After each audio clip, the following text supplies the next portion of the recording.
Terminal velocity क्या है ये चीज, चलो पहले समझते हैं। टर्मिनल वेलोसिटी क्या है ये टर्मिनल वेलोसिटी? आप अगर देखोगे, सोचो कि हम बात करते हैं रेन ड्रॉप्स का।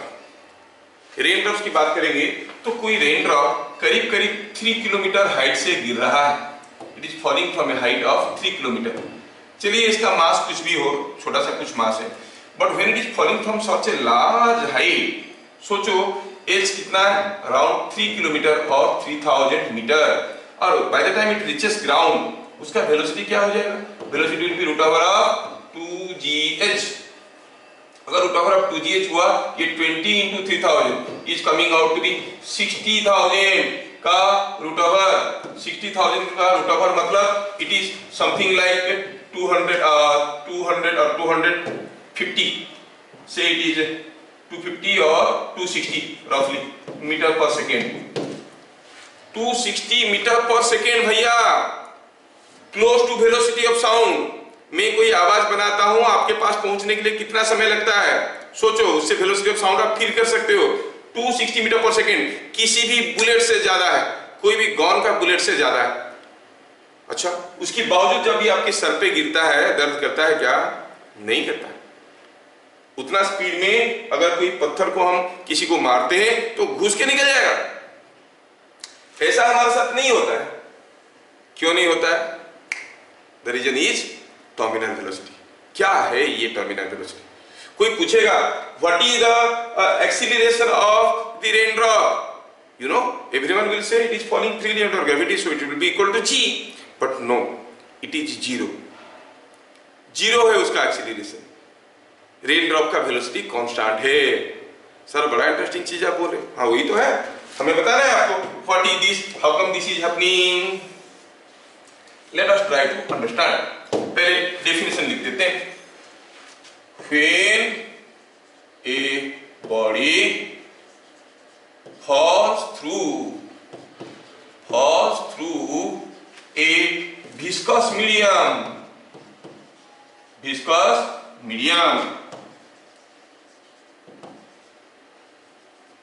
over a long distance,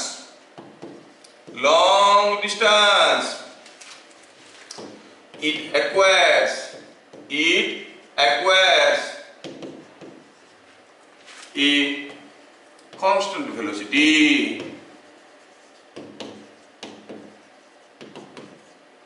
which is called terminal velocity। हाँ, वैसे टर्मिनल वेलोसिटी क्या है आपको थोड़ा बहुत अभी समझ में आ गया। जब कोई एक पार्टिकल, कोई एक बॉडी गिरता है ओवर ए लॉन्ग डिस्टेंस, काफी ज्यादा दूर तक गिरता है, थ्रू ए विस्कस मीडियम, मतलब कोई मीडियम है जिसके विस्कस इफेक्ट है, तो काफी समय गिरने के बाद उसका वेलोसिटी कांस्टेंट हो जाता है ना। अगर आप समंदर में एक पत्थर को गिराओगे तो शुरू में देखोगे पत्थर का स्पीड ज्यादा है, लेकिन काफी समय जाने के बाद, काफी दूर जाने के बाद आप देखोगे पत्थर जो है कांस्टेंट वेलोसिटी में नीचे जा रहा है। अभी उसका स्पीड और नहीं बढ़ रहा है, That means it acquired a terminal velocity. The raindrops are falling through air. They are all falling through. The raindrops are falling through air, but after falling over a large distance, they acquire a constant velocity. है ना? नहीं तो सोचो अगर by chance atmosphere नहीं होता, हाँ, और ऊपर से इतनी हाइट से कोई चीज गिरता, तो सोचो एक बार में पूरा दुनिया समाप्त हो जाता। क्यों? सब कोई खत्म हो जाते। ये रेन ड्रॉप्स गिरते हैं फिर भी हमें अफेक्ट नहीं करते। क्यों? क्योंकि they are acquiring terminal velocity. और भी इंटरेस्टिंग भी चीज ये है, आप देखोगे अभी जैसे डीजिंग रेन हो रहा है, आप अगर अंधेरे में रात में टॉर्च लाइट डालते हो खिड़की से बाहर, तो देखोगे छोटे छोटे ड्रॉपलेट्स धीरे धीरे गिर रहे हैं, बड़े बड़े ड्रॉपलेट्स फटाक से गिर रहे हैं। बड़ा बड़ा ड्रॉपलेट का वेलोसिटी दिख रहा है, लेकिन छोटे छोटे ड्रॉपलेट्स वो धीरे धीरे गिर रहे हैं। मतलब terminal velocity again depends upon their size. छोटे वाले का कम होता है, बड़ा वाले का ज्यादा होता है ना। आप किसी रूम को अगर बढ़िया से झाड़ू लगा के क्लीन कर दोगे और खिड़की दरवाजा सब बंद कर दोगे और घर के अंदर आने के लिए हवा किधर से भी रास्ता नहीं है, फिर उसको शांत करके छोड़ दो, एक दिन, 2 दिन बाद आके देखो या 3 दिन के बाद आके देखो, हर जगह डस्ट बैठा हुआ है। अरे भाई कहाँ से आया है डस्ट? हम तो रूम साफ किए थे, खिड़की दरवाजा बंद कर लिए थे, फिर ये डस्ट कहाँ से आया? Because these dust particles were all falling. जब आप झाड़ू कर रहे थे वो हवा में उछल गए, अब हवा से जब गिर रहे थे their terminal velocity was so small, maybe some millimeters per second, क्योंकि काफी छोटे हैं तो बहुत ही धीरे धीरे गिर रहे थे, उनको गिर के आके जमीन पे सेटल होने के लिए 2-3 दिन लग गया, वो भी जब रूम का एयर जो है शांत था, स्टैटिक था। अगर वो बुलबुल होता तो ये भी उड़ते रहते, है ना। तो धीरे धीरे 2-3 दिन बाद देख रहे हैं फिर से डस्ट आ गया, बोला अरे साफ करके गए थे, देखो तो फिर से डस्ट आ गया, डाइनिंग टेबल पे फिर से डस्ट आ गया। ये ऐसे होता है क्योंकि those particles were already there in air and they were falling so slowly because their size is very small. इसका मतलब जो टर्मिनल वेलोसिटी है ये साइज के ऊपर भी डिपेंड करता है ना। तो ये सारा चीज किसके ऊपर डिपेंड करता है, कैसे निकालेंगे कोई एक मीडियम का टर्मिनल वेलोसिटी क्या है, ये सारा आज हम लोग डिस्कशन करेंगे। I just advertised terminal velocity to make the chapter interesting. Now let us see what happens when a body is allowed to fall through a viscous medium. कोई बॉडी को किसी viscous medium में गिरने के लिए दिया जाएगा तो क्या होगा, सारा चीज समझेंगे, थोड़ा सा चीज लिखेंगे। अब क्या है कि मान लो कि ये कोई एक जार है फुल ऑफ ग्लिसरीन भरा हुआ है, ठीक है। अब इसमें ग्लिसरीन ये विस्कस लिक्विड, और प्रीवियस क्लास हम लोग देखे जब भी कोई स्फेरिकल बॉडी जिसका रेडियस r है और वो v वेलोसिटी में जाता है तो उसके ऊपर फ्लूइड फ्रिक्शनल फोर्स जिसको हम विस्कस फोर्स कहते हैं वो आता है ऑपोजिट टू द वेलोसिटी। कितना आता है? 6 पाई ईटा rv, this is the viscous force.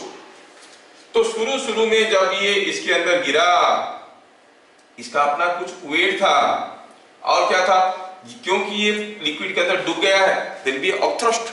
आप जानते हो बुआंट फोर्स पढ़े होगे क्लास 10 में, that buoyant force is also there, लेकिन mg ज्यादा था इसलिए नीचे आया, mg ज्यादा था b से तो ये डूबने लगा। अच्छा, तो mg अगर b से ज्यादा है तो body will accelerate, it will accelerate down, as it accelerate down its velocity will increase, velocity increase करने लगा, वेलोसिटी बढ़ने लगा। लेकिन जैसे वेलोसिटी बढ़ा इस पोजीशन में आ चुका है, अब उसके ऊपर बुआंट फोर्स तो है, वेट भी है, लेकिन इसके अलावा इसके ऊपर और भी एक फोर्स आने लगा, that is the viscous force, जो कि ऐसे आने लगा। Viscous force is upward. जब तक ये दोनों फोर्स F और B मिलके W से कम है तब तक W जबरदस्ती नीचे खींच रहा है और body is accelerating because the net force is downwards. कब तक? जब तक ये viscous force plus B, sum of F and B is less than W, A plus B is less than W, तो क्या होगा? Body is accelerating down, weight ज्यादा है, एक्सीलरेट कर रहा है, एक्सीलरेट कर रहा है तो वेलोसिटी बढ़ रहा है, वेलोसिटी बढ़ रहा है तो ये जो विस्कस फोर्स है it was 6 pi eta rv, तो फोर्स भी बढ़ने लगा। तो B फिक्स्ड है, वेट फिक्स्ड है, फोर्स ग्रेजुअली बढ़ रहा है। एक समय आएगा जब ये दोनों मिलके इसके बराबर हो जाएंगे, फोर्स बढ़ रहा था, दोनों मिलके इसके बराबर हो जाएंगे। जैसे दोनों मिलके इसके बराबर हो गए, नेट फोर्स क्या होगा? 0। लेकिन तब उसके पास कुछ वेलोसिटी है, नेट फोर्स 0 है। Whenever net force acting on a body is 0, it keeps on moving with constant velocity. हम नहीं बोले, न्यूटन बोले थे फर्स्ट लॉ। तो क्या हुआ? ये कांस्टेंट वेलोसिटी भी नीचे जाने लगेगा। That velocity is called terminal velocity. क्या आप लोगों को लॉजिक समझ में आया टर्मिनल वेलोसिटी का?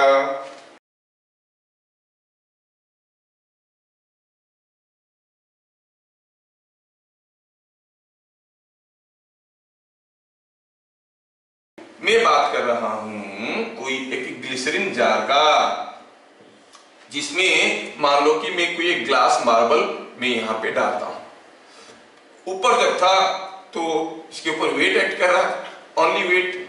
जैसे ये लिक्विड के अंदर घुस गया, इसका वेट तो था ही, इसके अलावा उसके ऊपर एक बुआंट फोर्स, अपथ्रस्ट फोर्स आया। और वेट ज्यादा था, इसलिए ये जो बॉल है ये वेट ज्यादा था, इसलिए जो आपका बॉल है ये बॉल अभी क्या किया, ये मूव करने लगा नीचे की तरफ। This ball starts moving in the downward direction. जैसे ये बॉल नीचे की तरफ जाने लगा उसका वेलोसिटी बढ़ने लगा। क्यों? क्योंकि weight was more than B. Initially W is more than B, तो क्या हो गया, net force is downwards, acceleration is downwards, so the velocity is increasing, and what you observe, the arrangement is moving down with moving down with some acceleration because weight is more। तो क्या हो गया, इसका acceleration के कारण velocity बढ़ने लगा। जैसे वेलोसिटी बढ़ेगा, प्रीवियस क्लास हम लोग देखे नहीं थे क्या, कोई भी चीज अगर v वेलोसिटी में गिरता है जिसका रेडियस r है, उसके ऊपर एक विस्कस फोर्स आता है जो कि 6 पाई ईटा r भी होता है, मतलब प्रोपोर्शनल टू v होता है। जितने ज्यादा वेलोसिटी उतने ज्यादा विस्कस फोर्स। ये विस्कस फोर्स कोई छोटी मोटी चीज नहीं है भाई। आप देख रहे हो ना, इतने सारे डिजाइन के जो कार्स बन रहे हैं उनको एरोडायनेमिक अरेंजमेंट कहते हैं, एरोडायनेमिक डिजाइन कहते हैं, क्योंकि इतना ज्यादा स्पीड में जाएंगे तब भी एयर का रेजिस्टेंस उनके ऊपर ज्यादा नहीं आएगा। सोच रहे हो, तो इसलिए उसको ऐसे डिजाइन किया जाता है। तो एयर का विस्कस फोर्स ज्यादा नहीं आएगा, क्योंकि विस्कस फोर्स आएगा तो that will be dragging force, उनको रोकेगा। Even when you are moving with 90 km/h, रास्ता सीधा है और आपने एक्सीलरेटर दबाना बंद कर दिया, गियर को फ्री कर दिया, उसके बावजूद देखोगे कोई ब्रेकिंग फोर्स नहीं था और कार 90 से within a fraction of second 40 में आ जाता है। Within just 1 or 2 seconds 40 km/h speed में आ जाएगा। कौन रोका उसको? That viscous force, what you call as air resistance force. समझ में आ रहा है? इसलिए कार का डिजाइन वैसे बनाया जाता है कि आपको रेजिस्टेंस कम मिले। एनीवे, तब जब ये ऐसे नीचे गिरने लगा, W ज्यादा था B से, तो गिरने लगा तो पता चला कि इसका वेलोसिटी बढ़ने लगा है। जैसे वेलोसिटी बढ़ने लगा है, अब इसके ऊपर एक विस्कस फोर्स आने लगेगा जो कि प्रोपोर्शनल टू V है। जब तक F प्लस B W से कम है, ये एक्सीलरेट कर रहा होगा, क्योंकि net force is downwards. Accelerate कर रहा है तो वेलोसिटी बढ़ रहा होगा, वेलोसिटी बढ़ेगा तो फोर्स बढ़ेगा, फोर्स बढ़ रहा है। B is fixed, W is fixed, force बढ़ रहा है। पक्का एक समय आएगा जब F plus B will be equal to W। Now what is the net force? Upward force is equal to downward force. Net force is 0, but the body has got some velocity V. Now the body will keep on moving with that constant velocity. That velocity is called terminal velocity. The body moves with constant downward velocity. ऐसा क्यों हुआ? क्योंकि there was a viscous force which was increasing with increasing velocity. क्या अभी समझ में आया? Yes. चलिए अब टर्मिनल वेलोसिटी का एक्सप्रेशन निकालते हैं। तो लिखेंगे when a body is dropped into A fluid medium,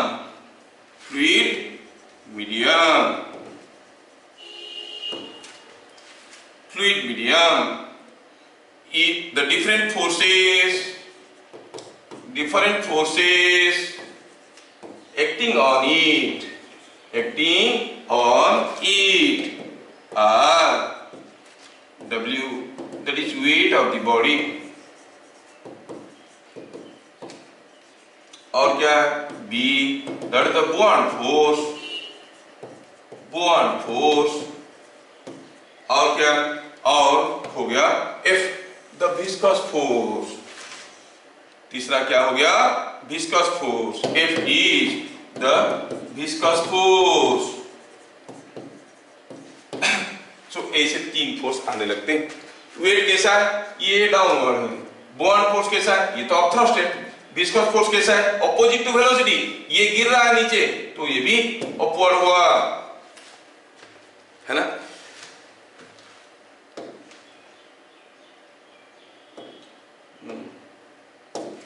point number 3, तो हम देखें कि इसके ऊपर जो फोर्सेस आ रहे हैं, एक तो हुआ बुआयंट फोर्स, एक हुआ F, एक हुआ W, और F क्या हो गया? F हो गया विस्कस फोर्स, B हो गया बुआयंट फोर्स, W हो गया weight of the body। as long as F plus B is less than W, the body accelerates down and velocity increases. With increase in velocity,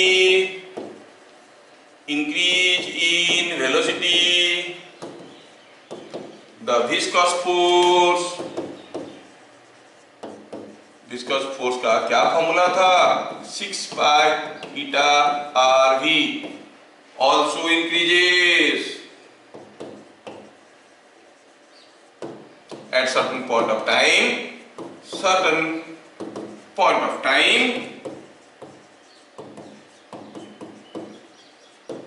F plus B becomes same as W. The body thereafter moves with constant velocity. ठीक है, उसके बाद body constant velocity में move करता है। क्या मतलब हुआ? मतलब ये हुआ कि ये बॉडी तो शुरू में एक्सीलरेट कर रहा था और बाद में कांस्टेंट वेलोसिटी में मूव किया। आप थोड़ा गेस करके बताओ, अगर आपको ढंग से समझ में आ रहा है, this body is undergoing uniform acceleration और नॉन यूनिफॉर्म एक्सीलरेशन। क्या एक्सीलरेशन बॉडी का कांस्टेंट है? F बदल रहा है, B कांस्टेंट है, W कांस्टेंट है। क्या एक्सीलरेशन इस बॉडी का कांस्टेंट है कि बदल रहा है? कांस्टेंट और चेंजिंग यूनिफॉर्म और नॉन यूनिफॉर्म एक्सीलरेशन। कैसा एक्सीलरेशन है? यूनिफॉर्म एक्सीलरेशन है कि नॉन यूनिफॉर्म एक्सीलरेशन है? अरे यूनिफॉर्म एक्सीलरेशन मतलब कांस्टेंट बराबर एक्सीलरेशन होता, बराबर एक्सीलरेशन होता तो वेलोसिटी कंटीन्यूअसली बढ़ता। क्या ये यूनिफॉर्म एक्सीलरेशन मोशन है? नहीं है, यूनिफॉर्म एक्सीलरेशन मोशन नहीं है, नॉन यूनिफॉर्म एक्सीलरेशन मोशन है। मतलब एक्सीलरेशन कांस्टेंट नहीं है, समझ में आ गया? कांस्टेंट नहीं है तो बढ़ रहा है कि घट रहा है? एक्सीलरेशन इज इंक्रीजिंग और डिक्रीजिंग। क्या कहोगे? एक्सीलरेशन क्या है भाई? क्या है यहाँ पे एक्सीलरेशन का formula? The acceleration is net force W minus B minus F by mass. This is the acceleration, है ना? W कांस्टेंट है, B कांस्टेंट है, बुआंट फोर्स कांस्टेंट है, F इज कंटिन्यूअसली इंक्रीजिंग। तो आप क्या कहोगे? एक्सीलरेशन इज इंक्रीजिंग और decreasing? It is continuously decreasing. अगर हम इसका वेलोसिटी टाइम डायग्राम ड्रॉ करने की कोशिश करेंगे, we want to see sideways how will be the velocity time diagram of the particle dropped into a viscous medium। इधर में दे दिया वेलोसिटी, इधर में दे दिया टाइम। अगर ये कांस्टेंट एक्सीलरेशन मोशन होता तो शायद VT डायग्राम कुछ ऐसे होता, लेकिन अभी एक्सीलरेशन बदल रहा है। VT diagram will not be a straight line। अगर ये स्ट्रेट लाइन नहीं है तो फिर क्या? स्ट्रेट लाइन नहीं है तो क्या है? दो केस हो सकता है, हो सकता है कि velocity is increasing like this और लाइक दिस। क्या आप गेस करके बता सकते हो 1 वाला केस होगा कि 2 वाला केस होगा? कौन सा केस होगा?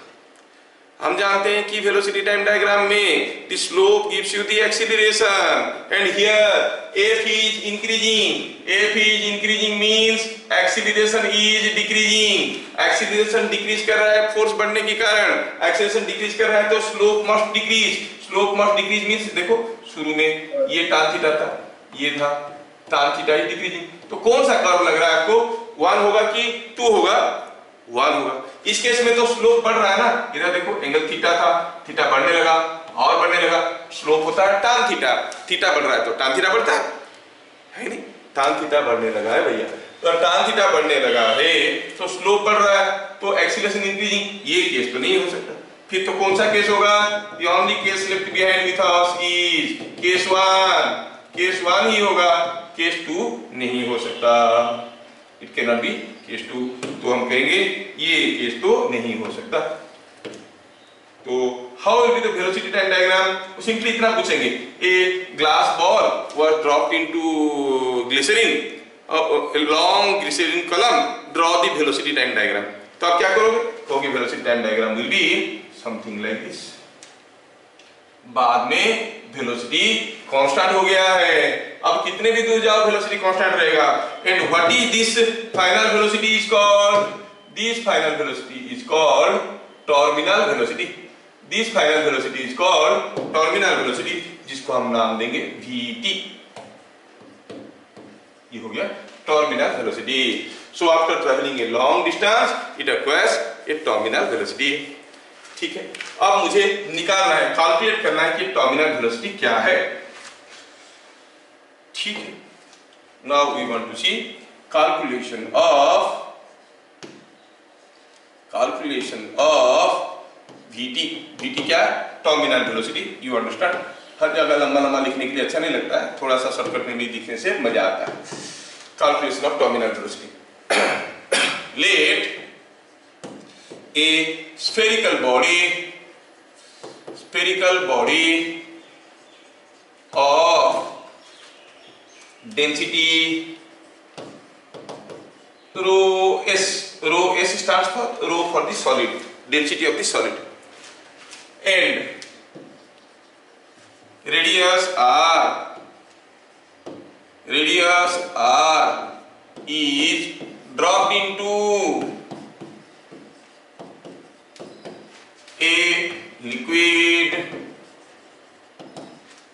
of density rho L and coefficient of viscosity eta. ठीक है, ऐसा हुआ. weight of the body, weight of body कितना है? It is mass into m into g. m into g. m कैसे निकालते हैं भाई? Density into volume. वॉल्यूम क्या होता है? 4/3 पाई आर क्यूब. अगर ये स्फेरिकल बॉडी है, रेडियस r है, वॉल्यूम होता है 4/3 pi are cube. Density of the solid multiplied to volume gives you the mass of the solid into g gives you the weight of the solid. b क्या है? It is upthrust. क्या है upthrust? It is the weight of liquid displaced. It is nothing but weight of the liquid displaced. कितना liquid displace किया? कितना liquid को displace करा? जितना इसका साइज है वो जाएगा लिक्विड के अंदर, तो उतनी लिक्विड को डिस्प्लेस करेगा. अच्छा, कितना लिक्विड को डिस्प्लेस किया है? Volume of liquid displaced is 4/3 pi are cube. जितना बॉडी का वॉल्यूम है, स्फीयर का वॉल्यूम है. अच्छा, इतना लिक्विड को डिस्प्लेस किया है. इतना लिक्विड का मास क्या है? Volume of the liquid displaced into density of the liquid. This is the mass of the liquid displaced. ये जो लिक्विड डिस्प्लेस हुआ उसका वेट क्या है? Into G. So this is the buoyant force. Buoyant force is weight of the liquid displaced. बचपन में आप लोग पढ़ चुके होंगे क्लास 9 वगैरह में. हाँ, दो फोर्स को देख लिए, W देख लिए, B देख लिए. अच्छा, तो लिखेंगे when the body acquires a constant velocity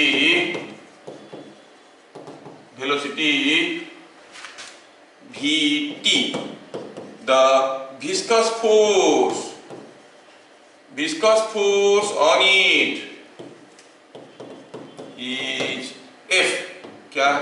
6 pi eta r Vt. कैसे पता चला? ये स्टोक्स लॉ से आता है. प्रीवियस क्लास हम लोग देख चुके हैं, स्टोक्स लॉ से आता है. यस. अब ये बॉडी के ऊपर जो फोर्सेस आ रहे हैं वो अपथ्रस्ट है, विस्कस फोर्स है और उसका वेट है, और it is moving with constant velocity. v is equal to vt which is a constant. now it is moving with constant velocity. जब ये बॉडी कांस्टेंट वेलोसिटी में मूव कर रहा है, जब ये बॉडी कांस्टेंट वेलोसिटी में मूव कर रहा है, तो हम क्या लिखेंगे?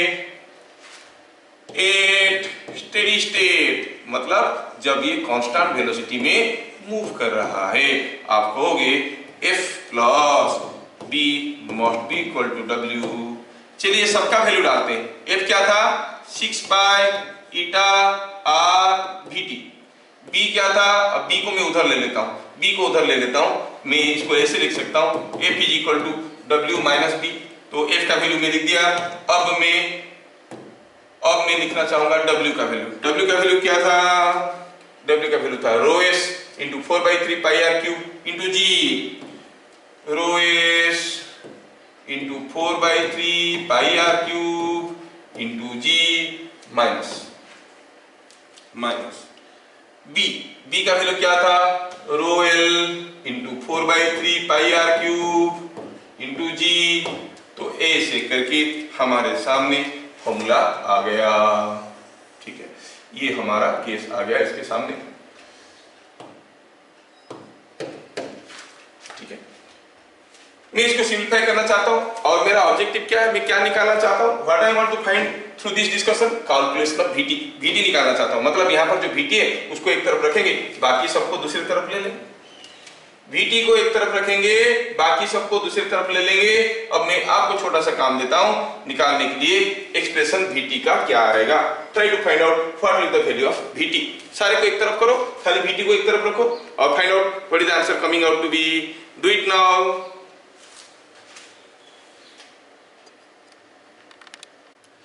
तो आप लोग किए और आपको मिला VT। छोटे मोटे चीज में आपके लिए छोड़ सकता हूं ना, बहुत ज्यादा डिटेल्स में लिखने में समय जाता है, थोड़ा आपको भी मेहनत करना चाहिए। VT को एक तरफ रखेंगे, बाकी सबको दूसरी तरफ फेंकेंगे और सिंप्लीफाई करेंगे तो मिलेगा 2/9 ईटा r square g, density of solid minus density of the viscous medium. E हो गया फॉर्मूला, वो आपको याद रखना है। ये बड़ा इंपॉर्टेंट फॉर्मूला है, आपको इसको याद रखना पड़ेगा। ये आपका जो विस्कोसिटी चैप्टर है उसका ये भी एक इंपॉर्टेंट फॉर्मूला है, terminal velocity. So whenever a solid spherical ball एक कोई solid spherical ball of radius r is of density rho s is allowed to fall through a fluid medium or liquid of density rho l and coefficient of viscosity eta, you'll see it finally acquires a constant velocity Vt। कितना है 2/9 ईटा r square g rho s minus rho l।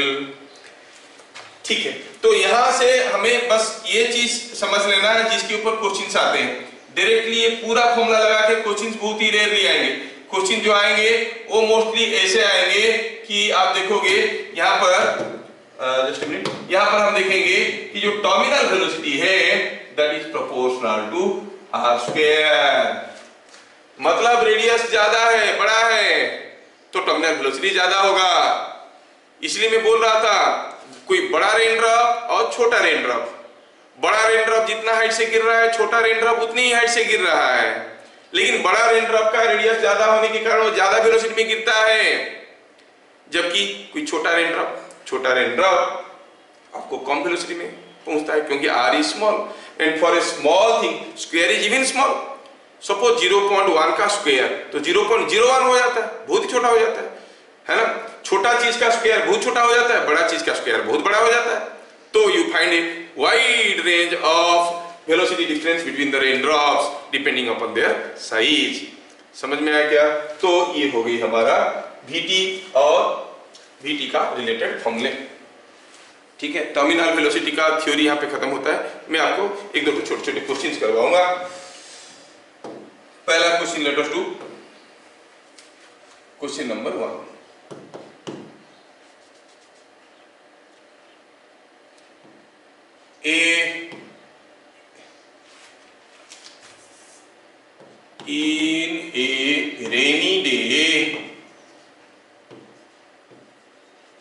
In a rainy day, a raindrop of mass m strikes ground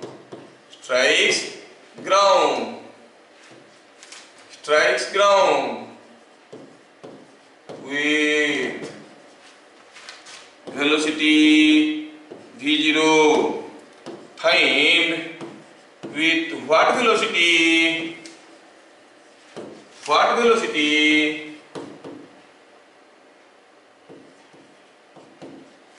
it drop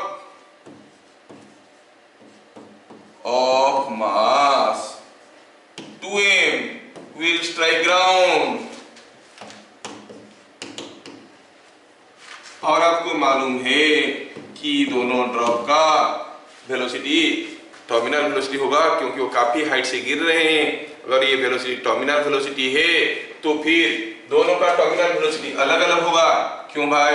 इसलिए क्योंकि जो m है वो छोटा है, उसका रेडियस कम होगा, जो 2m है वो बड़ा है, उसका रेडियस ज्यादा होगा। और terminal velocity depends upon the square of the radius, accordingly their terminal velocity has to be different.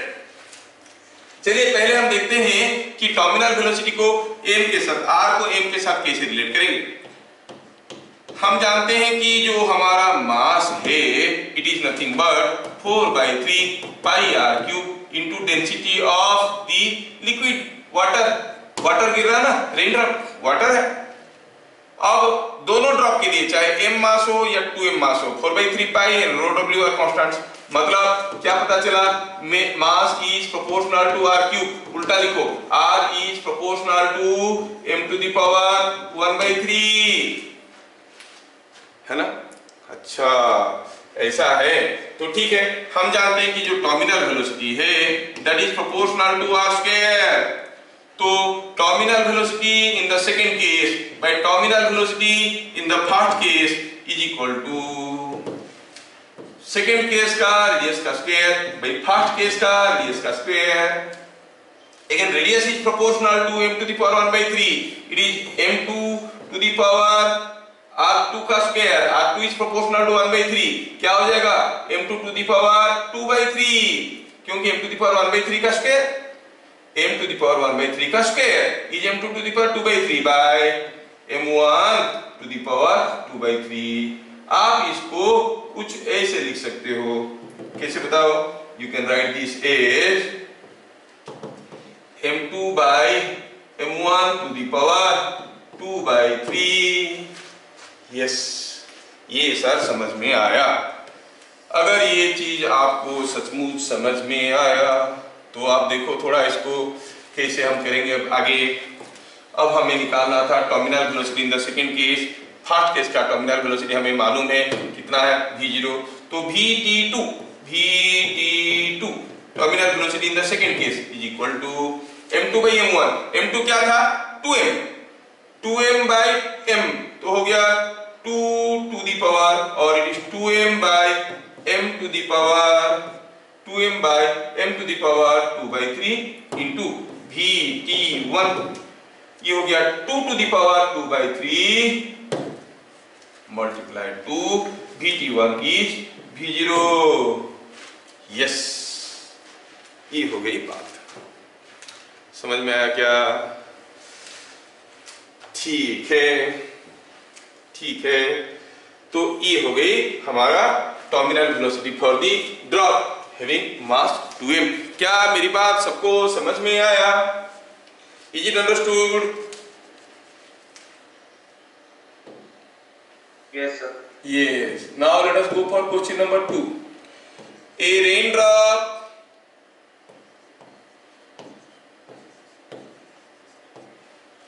of radius r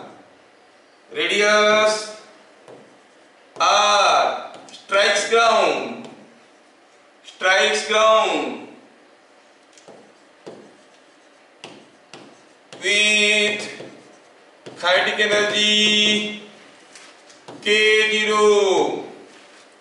find with what kinetic energy?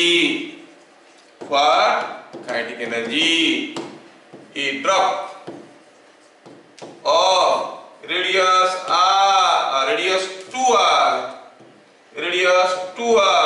will strike the ground। ठीक है, ठीक है। बोला कि r रेडियस का कोई drop k0 kinetic energy में जमीन पे मारता है, तो 2r रेडियस वाला कोई ड्रॉप कितने वेलोसिटी में, कितना काइनेटिक एनर्जी में मारेगा? तो काइनेटिक एनर्जी क्या होता है? Half mv square. हमें देखना है कि 2r वाले का मास क्या है और टर्मिनल वेलोसिटी क्या है कि नहीं? अच्छा, तो let four drop of radius r, What is the volume? 4 by 3 pi r cube. What is the mass?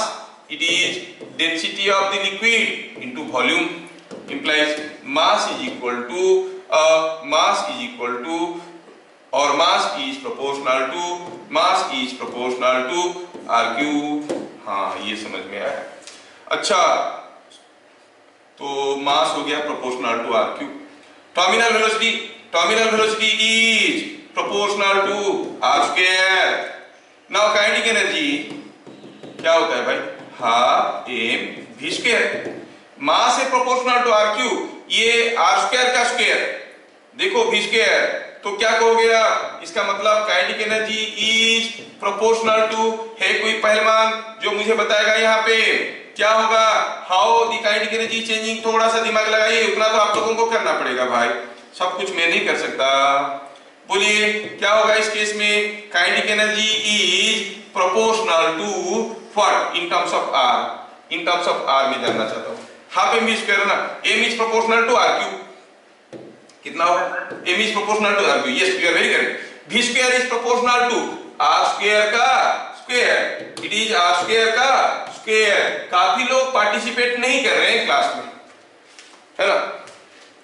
या तो डीप है, सुनाई नहीं दे रहा, या फिर डम है, बोल नहीं पा रहा, ठीक है? फिर भी क्लास में है, ऐसा ही चलता है, ऐसा ही चलता है। This is what is called hypocrisy, joining the class and not telling anything. हाँ, तो ये हो गया kinetic energy is proportional to r to the power 7। क्या मतलब हुआ?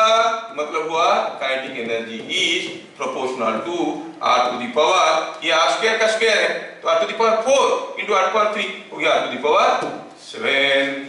यहां तक समझ में आ गया, ठीक है? पूछा है, बताओ पहला केस में अगर आपको मालूम है काइनेटिक एनर्जी, तो दूसरा केस में काइनेटिक एनर्जी क्या होगा, ऐसा पूछा। अब तो कोई भी बता सकता है kinetic energy in the second case to kinetic energy in the first case का रेशियो क्या हो जाएगा? क्या हो जाएगा रेशियो? लेट अस सी। हम कहेंगे ke in the second case by ke in the first case is equal to r2। r2 क्या था? 2r का power 7 by r to the power 7। 2 to power 7 कितना होता है? हाँ, 2 4 8 16 32 64 128 256 8 512, है ना? ये कितना हुआ? 2 to power 1 2 3 4 5 6 7, 7 तो यहाँ पे आ गया, 128 में आ गया, so it is 128, तो it is coming out to be 128, तो it is coming out to be 128। कितना इंटरेस्टिंग है देखो, 128 मतलब kinetic energy of the second one will be 128 times Ke1 was K0। R radius का बॉल का kinetic energy और 2r वाले का ड्रॉप का काइनेटिक एनर्जी का डिफरेंस देखो, 128 टाइम्स, ठीक है ना? कितना ज्यादा काइनेटिक एनर्जी हो गया, कितना ज्यादा काइनेटिक एनर्जी हो गया। तो ऑब्वियसली ये ऐसा है, तो ये चीज भी आपको समझ में आया। एक क्वेश्चन है जिसको स्कूल वाले बड़े मजे लेके डालते रहते हैं, उस क्वेश्चन को भी थोड़ा कर लें। चलिए, ये क्वेश्चन तो स्कूल वाले डालते रहते हैं, और क्या है? 8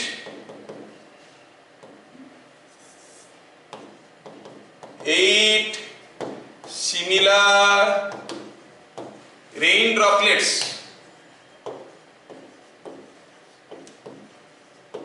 falling with, just a minute, 8 similar rain droplets falling with same speed v, falling with same speed v0, combine on the way,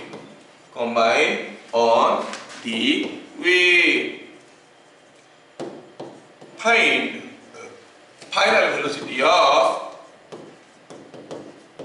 the bigger drop।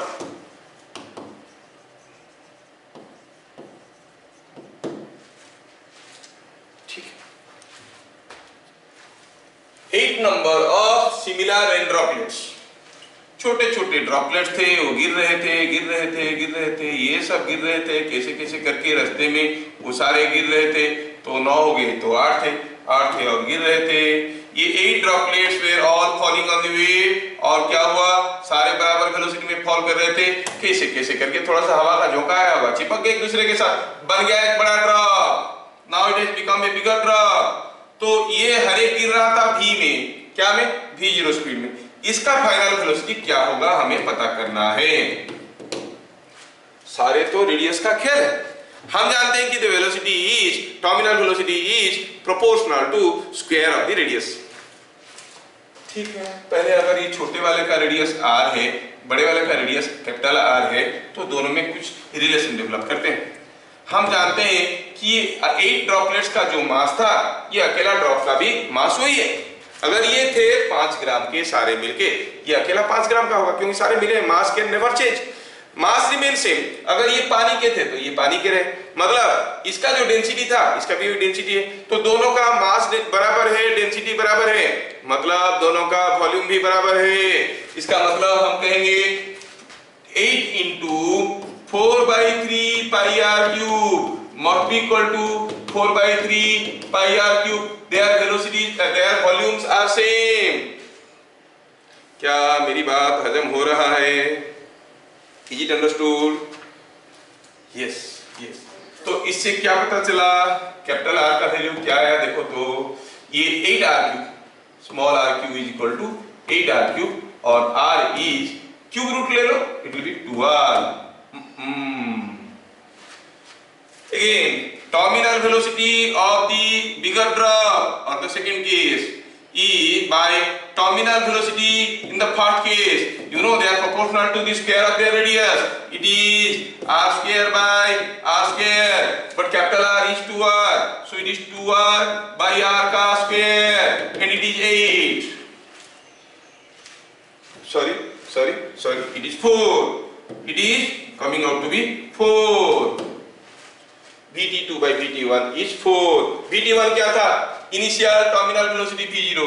इसका मतलब हुआ the terminal velocity of the bigger drop in the second case will be 4v0. क्या सबको समझ में आया? Is it understood? Yes. ठीक, तो ये टर्मिनल वेलोसिटी वाला आर्टिकल यहाँ पे अभी खत्म होता है। ठीक है।